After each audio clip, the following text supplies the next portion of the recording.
অবশ্যই বিএনপিকেও পিআর সিস্টেমে নির্বাচন মানা উচিত। সংস্কার চাই। বিএনপি বলছে আমরা সরকার গঠন করে ক্ষমতায় গিয়ে সংস্কার করব। প্রথম প্রশ্ন হলো এই, আগামীতে বিএনপি ক্ষমতায় যাবেন, এই গ্যারান্টি আপনি কে দিয়েছে? আপনি কিভাবে ভেবেছেন? যারা 91 থেকে 96 পর্যন্ত ফেল করার কারণে 96 ক্ষমতা আসতে পারে নাই। আবার 2001 থেকে 2005 পর্যন্ত দেশ চালাবার কারণে 2008-এ তারা ক্ষমতা আসতে পারে নাই। 2001-এ বিএনপি ইশতেহার ঘোষণা করেছিল, সেই ইশতেহারের মধ্যে 10%ও বিএনপি বাস্তবায়ন করতে পারে নাই।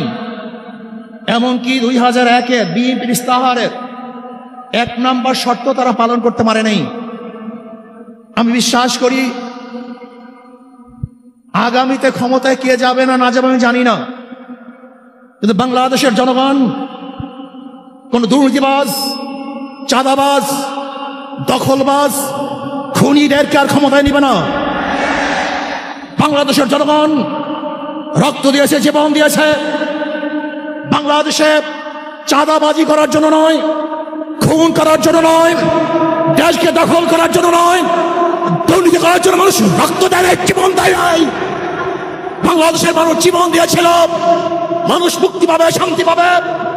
আমার গরিব দুঃখী মানুষ ক্ষুধার্ত থাকবে না, বাংলাদেশের একজন মানুষও খোলা আকাশের নিচে থাকবে না, বাংলাদেশের একজন গরিব বস্ত্রহীন থাকবে না, আমার বাংলাদেশের কোন মানুষ গুম হবে না, খুন হবে না, বাংলাদেশের কোন ব্যবসায়ীকে চাঁদা দিতে হবে না, বাংলাদেশের প্রত্যেক নাগরিক অধিকার বাস্তবায়ন হবে, তারা শান্তিতে বসবাস করতে পারবে, নির্বিঘ্নে ঘুমাতে পারবে, আমার মা বোনরা ইজ্জত দিয়ে রাস্তায় চলাফেরা করতে পারবে, বাংলাদেশের মসজিদ থাকবে, মাদ্রাসা থাকবে, দাড়ি থাকবে, টুপি থাকবে, দাড়ি পরে আক্রমণ করতে পারবে না, টুপিকে ছিনিয়ে কেউ নিতে পারবে না, ইসলামের বাইরে আইন পাশ করতে পারবে না।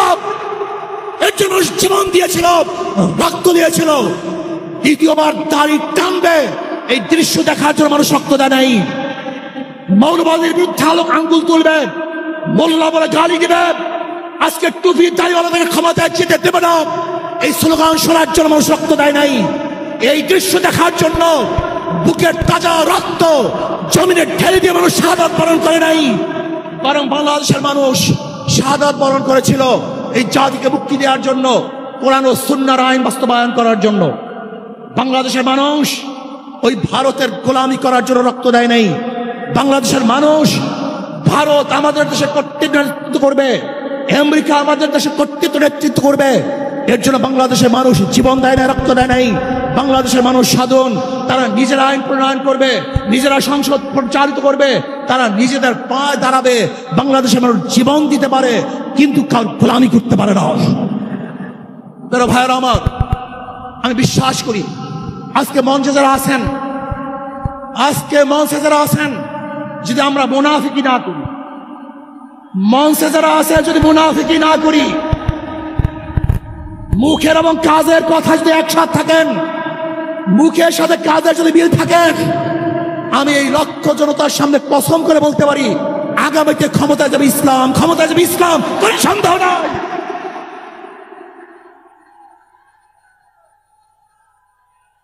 কিন্তু খবরদার যদি মুনাফিকি করি তাহলে এদেশের মানুষ সচেতন হয়েছে, এদেশের মানুষ সব জ্ঞানী হয়ে গেছে। বিশ্বাস করবেন না, একজন রিক্সাওয়ালা, ঠেলাওয়ালা, কুলি মজদুরের বক্তব্য শুনলে আমরা আশ্চর্য হয়ে যাই বাংলাদেশের মানুষ কত সচেতন, তারা কত সচেতন হয়েছে। যদি আমরা মুনাফিকি না করি, যদি আমরা ঐক্যবদ্ধ থাকি, বাংলাদেশে একটা বাক্স ইসলামের নামে দিতে পারি। যেরকম আমেরিকা এবং ওই জারস ইসরায়েল ইরানের আক্রমণকারী ভেবেছিল মুহূর্তের মধ্যে নিচ্ছিন্ন করে দিবে, কিন্তু আক্রমণ করার পর দেখেছে ইরানের গুহার থেকে কোথার থেকে বোম মিসাইল চলে আসছে। আমেরিকা এবং ইসরায়েল যেরকম অনুভব করতে পারে নাই, বাংলাদেশের বুকে যদি একটা বাক্স দেওয়া হয়, বাংলাদেশের ঘরের থেকে এমন মিসাইল বের হবে, এমন বোমা বের হবে, গোটা বাংলাদেশ থেকে, গোটা দুনিয়া থেকে ইসলামের দুশ্মনকে ধ্বংস করবেন ইনশাআল্লাহ। ঐক্য হন, মুনাফিকি করবেন না, একসাথ হন, ঐক্যবদ্ধ হন। এইটা আমার মেসেজ থাকবে। যদি ঐক্যবদ্ধ ভাবে ক্ষমতার লোভকে সংবরণ করে, আমি ক্ষমতায় যেতে চাই না, ইসলামকে ক্ষমতায় নিতে চাই। আমি ক্ষমতায় যাইতে চাই না, কোরআন ও সুন্নাহকে ক্ষমতায় নিতে চাই। যদি আদর্শ লালন করেন, এই নীতি আদর্শ যদি গ্রহণ করেন, ইনশাআল্লাহ নাসরুম মিনাল্লাহি ফাতহুন কারীব ওয়াবাশশিরিস সাবিরিন। সেই দিন আসতেছে, আমি দেখতেছি, মনে হয় আমার চোখের সামনে আমি দেখতেছি। ওই সংসদের মধ্যে কলেমার কথা হবে, কোরআন ও সুন্নাহর কথা হবে, লা ইলাহা ইল্লাল্লাহ উচ্চারিত হবে। গোটা বাংলাদেশের মানুষ শান্তিতে বসবাস করতে পারবে। জুলুম থাকবে না, অত্যাচার থাকবে না, অবিচার থাকবে না। প্রত্যেকটা মানুষের প্রাপ্তি তাদের ঘরে ঘরে পৌঁছানো হবে। আজকে আমার মা বোনেরা মনে করছে ইসলাম ক্ষমতা আসলে আমাদের অবস্থাটা কি হবে। ইসলাম ক্ষমতা আসলে প্রত্যেকটা মা বোনের ন্যায্য অধিকারকে প্রতিষ্ঠিত করা হবে। ইসলাম ক্ষমতা আসলে আগামী 5-10 বছরের মধ্যে সমস্ত গরিবরা দরিদ্র সীমার উপরে চলে যাবে। ইসলাম ক্ষমতা আসলে 28 লক্ষ কোটি টাকা বিদেশে পাচার হবে না, দুর্নীতি থাকবে না, জুলুম থাকবে না, অত্যাচার থাকবে না, নির্বিচার কোনো মানুষ আর খুন হবে না, গুম হবে না। ইসলাম ক্ষমতা আসলে শ্রমিকদেরকে তাদের অধিকার আদায়ের জন্য রাস্তায় নামার কোনো প্রয়োজন হবে না। ইসলাম ক্ষমতা আসলে কৃষক, শ্রমিক, মজদুররা তাদের অধিকারকে প্রতিষ্ঠিত করার জন্য ইসলামী সরকার তাদেরকে নিয়ে কমিটি গঠন করে তাদের প্রাপ্তি তাদের কাছে পৌঁছায় দেবে। আসুন ইসলামী হুকুমাত কায়েম করার জন্য আমরা চেষ্টা করব। আজকে আমাদের এই জনসভায় যশোর থেকে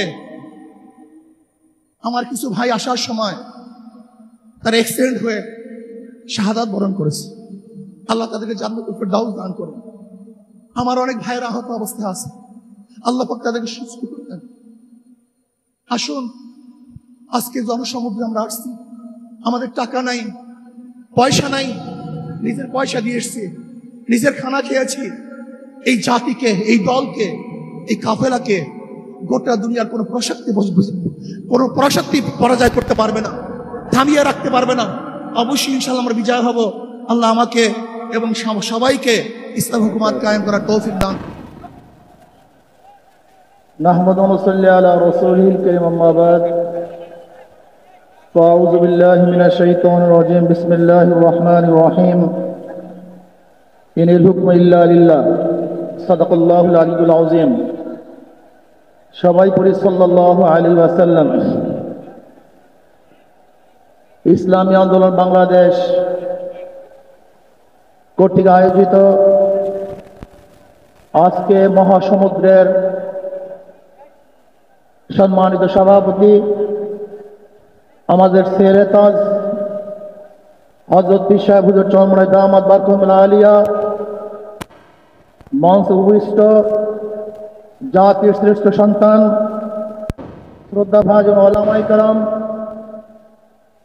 ইসলামী দলের নেতৃবৃন্দ, অন্যান্য দলের নেতৃবৃন্দ, সামনে উপবিষ্ট ইসলাম প্রিয় দেশপ্রেমী ভাইয়েরা আমার, আজকে সম্মেলন কেন? আমরা পিআর সিস্টেম নির্বাচন চাই, সংখ্যানুপাতিক হারে নির্বাচন চাই। বিএনপি কেন মানছে না? বিএনপি তো দাবি করেছে আমরা জাতীয় সরকার গঠন করব, এটা বিএনপির দাবি। আর জাতীয় সরকার গঠন করার জন্য সবচেয়ে ভালো পদ্ধতি পিআর সিস্টেম নির্বাচন। জাতীয় সরকার সর্বদলের অংশগ্রহণমূলক সরকার, আর সর্বদলের অংশমূলক সরকার গঠন হতে পারে একমাত্র পিআর সিস্টেম নির্বাচনের ভিত্তিতেই। তাহলে কেন বিএনপি মানছে না? কারণটা কি আমি তো বুঝি না।